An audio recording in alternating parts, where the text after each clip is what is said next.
So the context for the presentation is that we are working on a guide to eco-schemes, and I will focus very much on this new tool, the eco-schemes. I'm conscious that as English is my first language, I sometimes speak too fast. So if you want me to slow down, please indicate. And if you maybe need urgent clarification before the end, please also ask a question if it's not clear.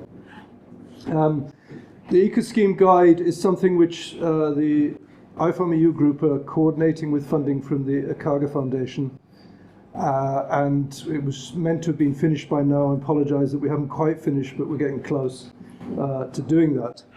But it is an attempt to think about how we can put a much more ambitious spirit behind the idea of the eco-scheme as a new tool for the CAP.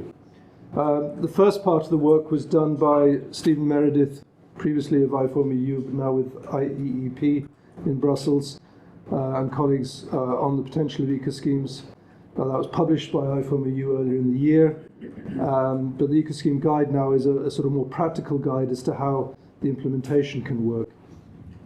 And I will now take you through some of the information that we're looking at. And hopefully I get this right. So eco-schemes are a new CAP instrument. They're voluntary for farmers, or is intended to be, but with a focus primarily on climate and the environment objectives.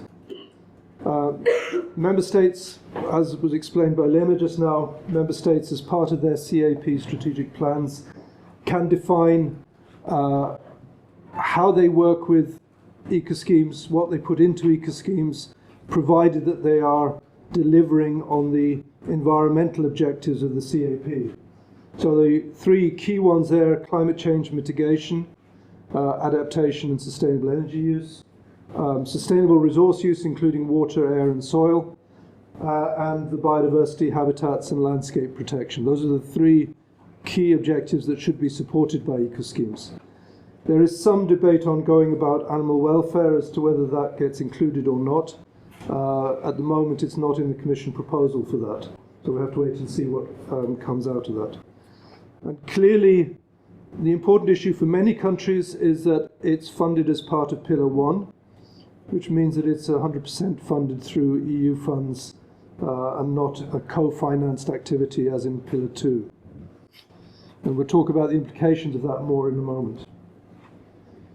So, what are the opportunities that they offer? Firstly, there's actually potentially no limit on the funding for eco-schemes. It's not that you have a 30% limit. The old greening scheme is 30%. You could have, conceivably, you could have everything under Pillar 1 turned into an eco-scheme. I think it's very unlikely, but that's possible. Alan Matthews, in a tweet yesterday, re-suggested that maybe instead of capping the payments to larger scale farms, you could actually make it a requirement that anything they get over a certain amount is done as part of an eco-scheme, so that you really strengthen that environmental commitment. So there are different ways of thinking about how that resource can be used. They don't necessarily require any co-financing, again, or they don't require co-financing. They're not necessarily constrained by the income foregone calculation that is well known as part of Pillar 2. I'll come back to this issue of calculations in a moment. And there's a flexibility because it involves annual commitments rather than multi-annual commitments normally. Again, that is two-sided. It's both an advantage and a risk of the approach.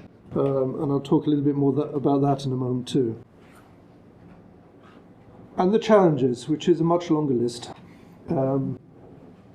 Firstly, it's intended that they should complement but not duplicate what's in Pillar 2 under the agri-environment climate measures. Organic is no longer specified as an instrument in either case. And I think that is a problem, but we'll talk about that issue in a moment. You again saw from Lena's presentation that there are some discussions ongoing about whether some sort of indicator for organic should be included in the final version of the regulations. It's only available for genuine farmers, which is in some ways a good thing, but it does mean that other land managers, for example, local authorities that have farms and so on, wouldn't be able to get access to it, and that might be important where local authorities are trying to manage their farms and their estates organically. The annual commitment means that there are risks that the funds might not be available in future years. So again, I'll talk about it, but if you have a multi-annual agreement for 5 years, you as farmers will know that the state is guaranteeing to pay you for the next 5 years. If you have an annual agreement and for some reason the scheme is oversubscribed and the money is no longer there, then you may find you get the money this year but not next year. So you need, there are concerns about the risks involved as well as the opportunities. Payments are restricted at the moment in the proposal to a per hectare basis. In most cases anyway, organic payments are made on a per hectare basis, but in some cases there might be a per livestock unit or for some other unit a lump sum type approach or whatever. Those are currently not permitted under the scheme. There are clearly budgetary issues to do with the problems of schemes being undersubscribed or oversubscribed. And we are not clear that all member states are really getting up to speed with the potential of these schemes and how to make the most of the opportunities. So one of the challenges that we are trying to address with the guide, and IFOAM-EU has been trying to address, is how can we get the administrations to be more ambitious for eco schemes and what they can deliver.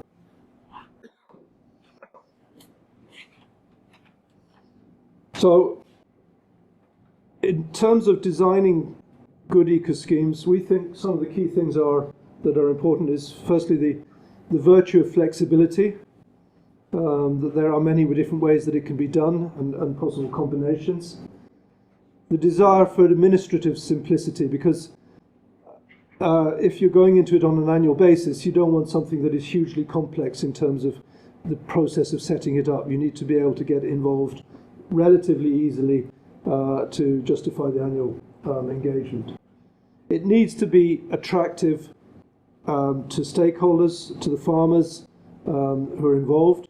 And that means, from my point of view and from our point of view in developing the guide, that's not just say we're going to talk to you and ask you what you want and then afterwards you have to do what we say, but more that there should be an ongoing process of interaction. And I think even some positive experiences coming through from results-based schemes that say if you get farmers much more involved in self-assessment about their progress made with respect to environmental objectives, actually there's more engagement in positive management resulting from that, because farmers can directly see the consequences of what they're doing.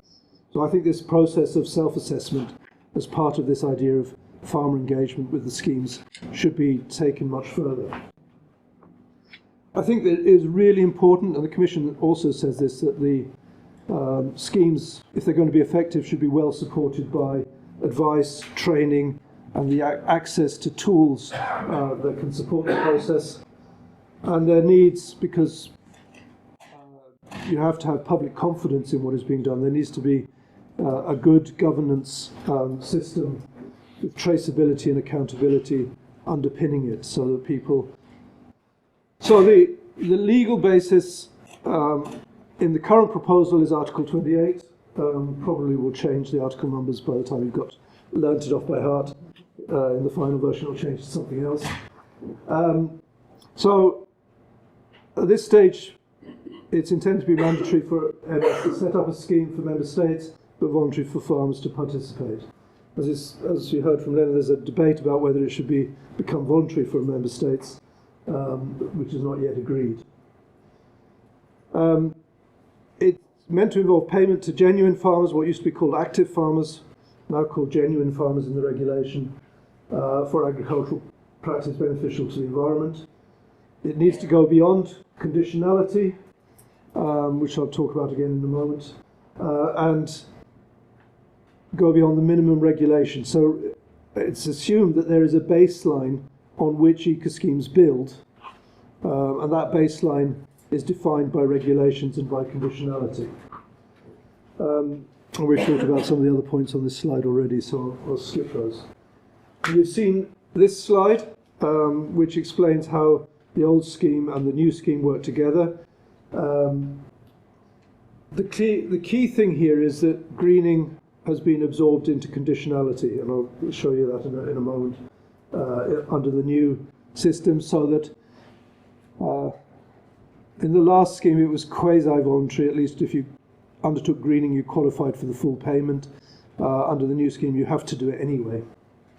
And then, so eco-schemes build on top of that. And the point is actually to be aware of what's being included in conditionality, because this is, eco-schemes have to build on top of this.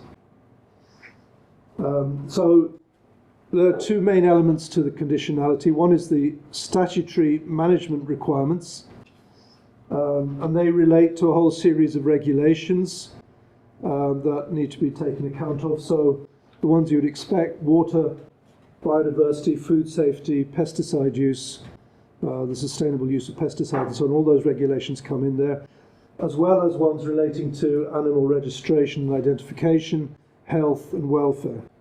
Now, actually, under the current negotiations on the Council side, and the Finnish presidency proposed amendments and so on, the ones relating to animal registration and health look as though they may be deleted from conditionality. So it's an open question. I put a question mark on the slide. Under good agricultural and environmental condition, I've highlighted the greening elements that have been carried through into conditionality. So in terms of climate change requirements, the maintenance of permanent grassland is now in there. Under soils, crop rotations and diversity are now included there. Actually, the Commission only proposed crop rotations, and one of the discussions in the negotiations at the moment is to include a broader idea of diversity rather than specifically rotations. So again, it's a question of whether that's a weakening or not of the proposals. Under biodiversity, the idea for a minimum area of uncropped land, the ecological focus areas from the old greening are effectively transferred in, but it's up to member states to define what that minimum area might be. But in the current negotiations, it's proposed that the production of legumes could be brought into this as part of that area, provided that no inputs are used. And I think from that point of view, there are also potential disadvantages. If some things that could be actually a good part of an eco-scheme are now brought into conditionality in that way, then that's also potentially a disadvantage. So it needs to be, there are pros and cons of some of the changes that are being proposed. The other thing I wanted to point out, quite interesting from our perspective, is the farm sustainability tool, which at the moment in the CAP proposal is looked at only in terms of nutrients. And that was proposed to be part of conditionality. Most of the member states are not terribly happy with that, and it's looked at being taken out of conditionality. I think that's, again, an interesting debate because it raises the question, could the use of sustainability assessment tools, carbon budgeting tools, nutrient budgeting tools be part of eco-schemes as part of the way of helping better planning and design of farming systems?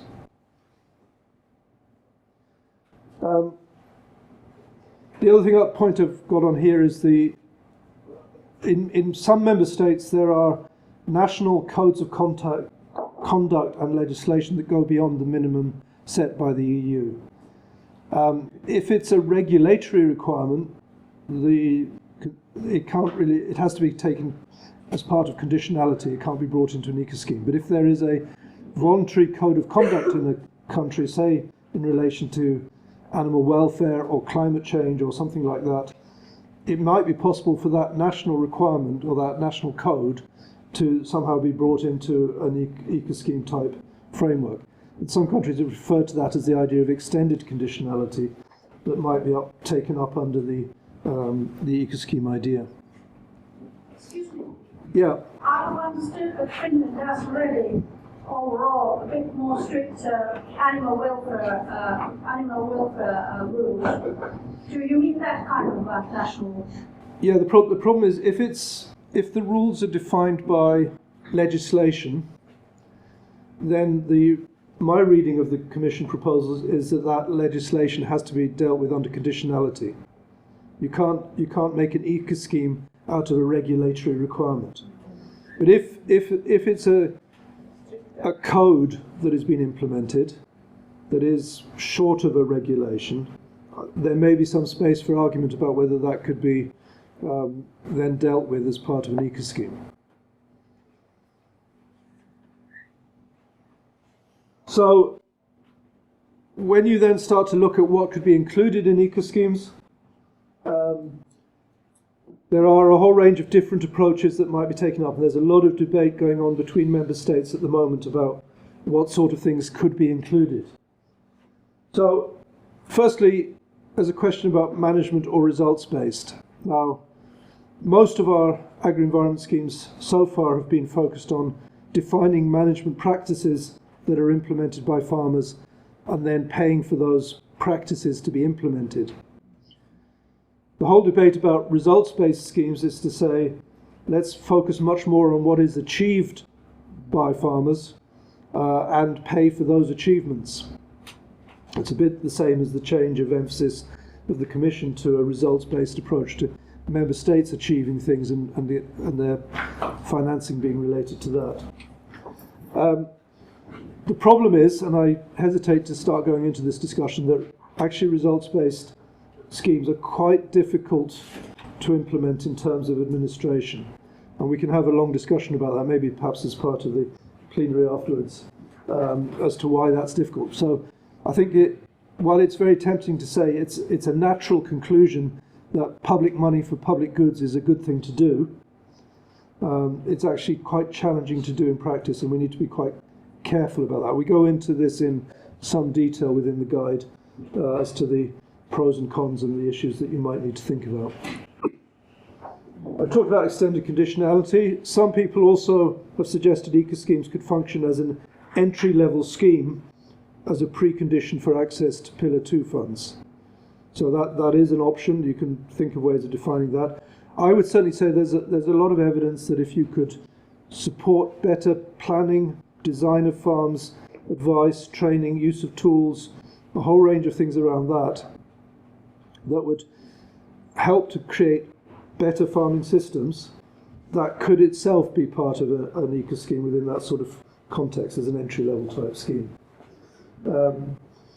You might then have more targeted schemes, and when I attended the I4MEU Farmers Group in the Czech Republic a few months ago, the Danish Organic Denmark put forward some proposals relating to their ideas for eco schemes, where you had specific schemes for nutrients and specific schemes for climate change, and all farmers could apply for those without having something that was specifically for organic. So those ideas are certainly possible. Some people have argued for points-based schemes. I might actually have to get some water.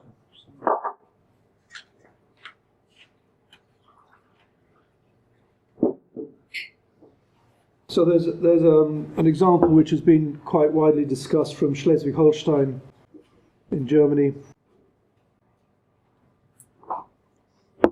where a whole series of practices, many of which are used in organic farming, like the use of legumes in grassland and so on, that they attract points because they're delivering on climate change objectives and so on, and that you then build up your payments according to the number of points that you deliver within the scheme.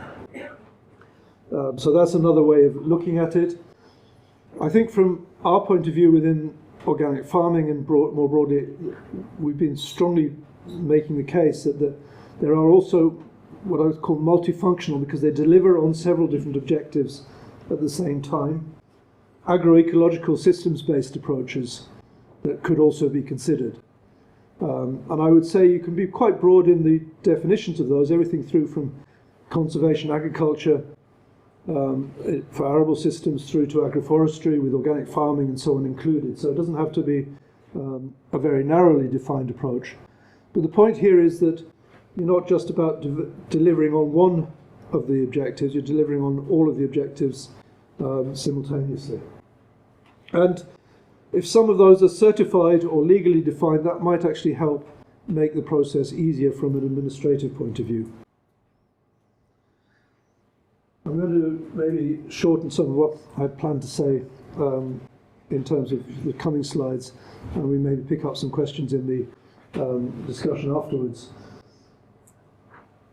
What we're finding in looking at what different ways member states have approached this is some quite different approaches in how this is being done. I'm not going to go through all of this in detail. I should say here, when we were discussing this a few months ago, France was quite interested in the certified approach. I gather that the debate in France has moved on now, and there are other issues at stake. But I think we can look at how different countries approach this maybe in discussion.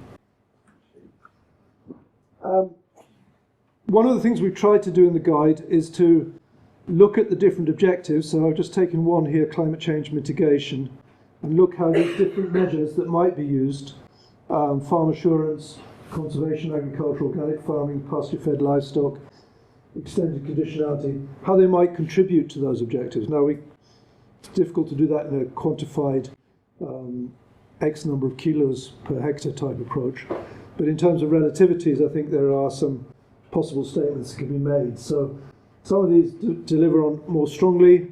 Some of them might deliver more strongly under certain conditions, which is why there's options there. And if you link that with other advantages like being legally defined or certified, then actually organic comes out potentially with quite a strong case to be made for it. But when you think about it, if you look at, we talk about 3 environmental objectives that are in the CAP. Actually, those subdivide into 9, effectively, sub-objectives. So there's quite a lot of different levels at which you can make these comparisons.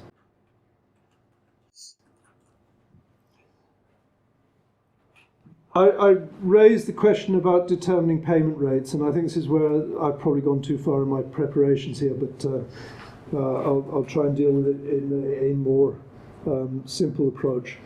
The key issues here, firstly, is that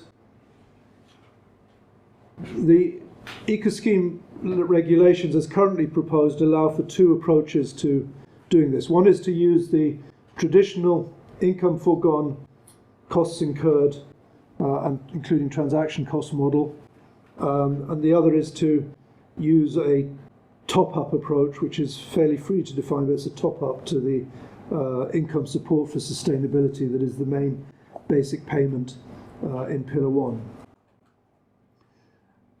The goal has got to be to incentivize farmers, and one of the criticisms of the income foregone calculation is that it's never provided a return on investment, if you want, for the farmer undertaking the work. It just compensates for costs and income foregone.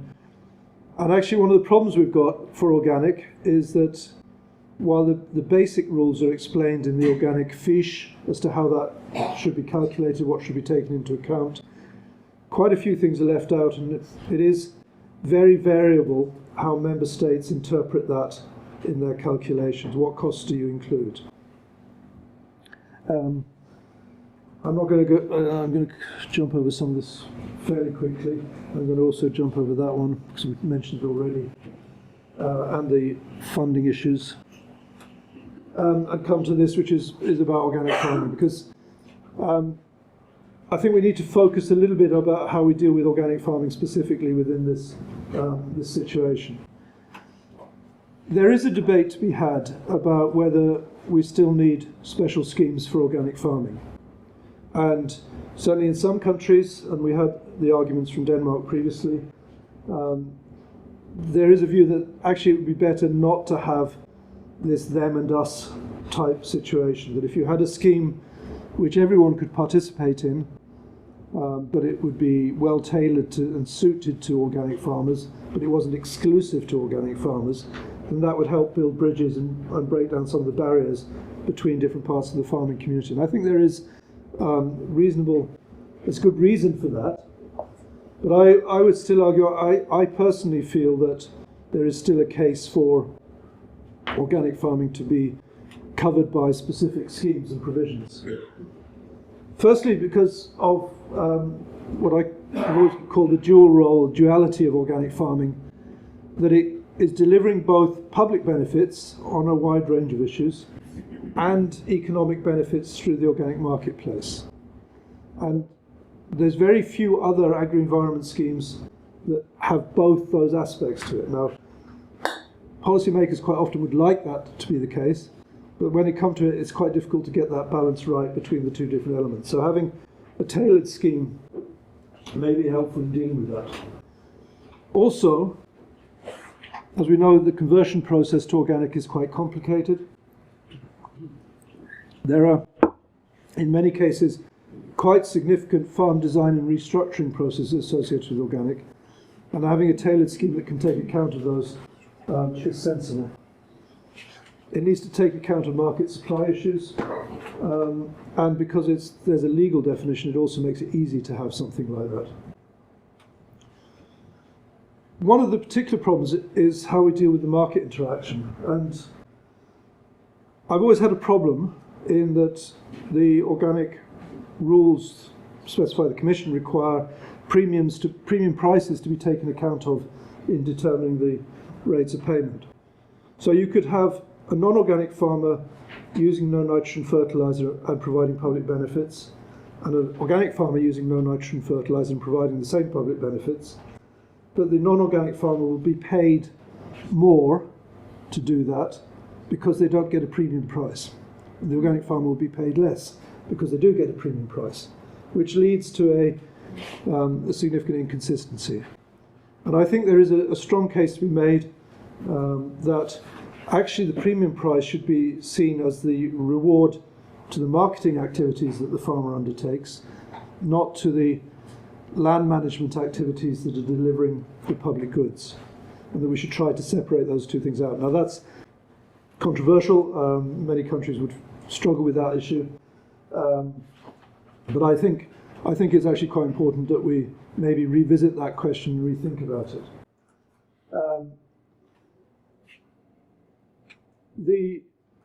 For example, I would also argue that, for farmers to obtain the premium price, they have to do a lot of investment in marketing channels and marketing activities. But how many countries really take account of all of that time spent on market development as part of the costs incurred of being organic when they do those calculations? I don't think they do. Secondly, I think there's the issue of the conversion period, and I know I've run over time now. So the commitment there, it needs to be longer term because of the length of time of the conversion period. So maybe it makes much more sense to have a multi-annual arrangement for conversion and an annual arrangement for maintenance subsequently. I think the conclusion I've got is the last slide or points I want to talk about. What is essential moving forward with organic and eco schemes is that we find something that does get the right balance between the public good delivery and the marketplace. And that needs some fairly careful thinking about.